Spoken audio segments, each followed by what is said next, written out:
This recording has been made possible by the Collectors Admiralty and has been done with the consent of the original author. All copyrights and intellectual property are duly acknowledged. For more information about the book in question or the Collectors Admiralty, please visit the links in the description. Cosmic Delirium by Ahmed Farooq. Chapter 2. The ticking of the clock grew louder and heavier after every second. Its arms appeared too thick and larger, as if they were being viewed from behind a concave glass. Soon as the light poured in from the windows, ring! The alarm clock started to ring. Eleanor woke up, rubbing her heavy eyelids. She then reached out for the clock and watched it hard just to silence it. She yawned gently, ran her finger across her entangled hair, and wished that the events that had occurred the other day were nothing more than a nightmare. She yawned once more, stepped out of her bed, and prepared herself for the never-ending day at school. Her bag felt heavy, her legs could not hold her, and she felt faint as she stood at the bus stop. Thoughts of the previous day still haunted her, and those bizarre and unearthly visions frightened her yet more. It all seemed like déjà vu to her, yet still she was shocked and had still not recovered. Soon as the yellow bus had arrived, she walked in and found Al-Muallim's seat still empty. She gasped and walked to the seat where she usually sat. The bells rang, children gossiped, teachers frowned, and clocks ticked. All were peacefully normal as usual, but all did not seem right. The absence of an insignificant being among the ever-growing crowds of the school was deeply felt. Eleanor felt greatly troubled, as if she had failed to accomplish the most important task set upon her, to save the entire humanity. Something about Al-Muallim was peculiar. Obscure visions of him bothered Eleanor. Yet she could not clearly make out anything from the vague imagery invading her thoughts. Silently seated among her friends at the school grounds at recess, and paying no heed to their mindless gossip, she pondered about the visions and their relations to Al-Muallim, about what caused him to fall in such an unusual manner, and was she aware of what was to happen to him? Such questions deeply troubled her, as no answer could she find within her puzzled mind. Silently, as she drifted into the deep and infinite waters of thought, an abrupt yet queer statement reached out to her and rescued her from drowning. "Have you heard that Al-Muallim has fallen into a coma?" inquired Daisy. "I have heard of the news," said Quinn. "The principal will soon announce it to the school." "I have heard that the school administration will pay him a visit at the hospital," spoke Daisy. "Since he has no friends, none of the guys might visit the poor soul." "Huh?" Eleanor joined the conversation abruptly. "You mean he is in a coma now?" "So nice of you to join us, Eleanor," replied Daisy.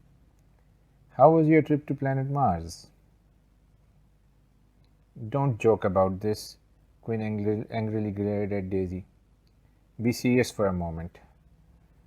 Okay, sure, Commander Quinn." "Yes, Eleanor, the poor soul went into a coma after the fall. He had not fallen asleep like that," Quinn informed Eleanor. "Tap tap. Is this thing on?"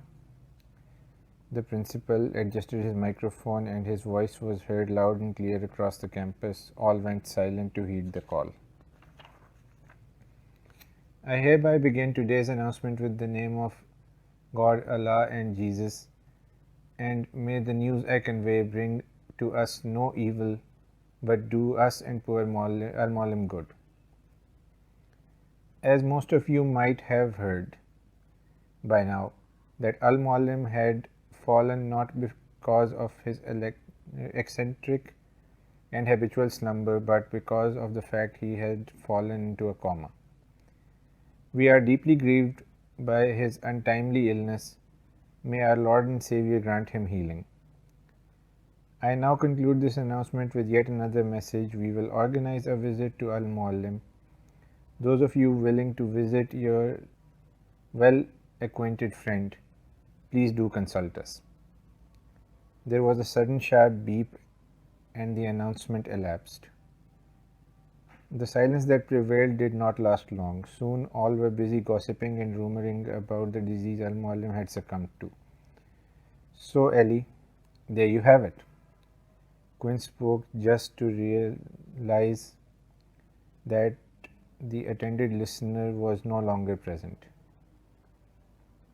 Eleanor raced to the principal's office. She had noticed ripples being created in the thin air as a response to the disturbance created in the atmosphere due to the grim announcements. Ripples as if they were below underwater, and the sound waves were disturbing the stagnant water. Yet this was not something that concerned her at the moment. She was now willing to pay Al-Muallim a visit. Rushing forth towards the office, she turned her head around to catch a glimpse of two shadowy figures in the distance. They were all coarse and black, and they seemed out of place, like ghosts.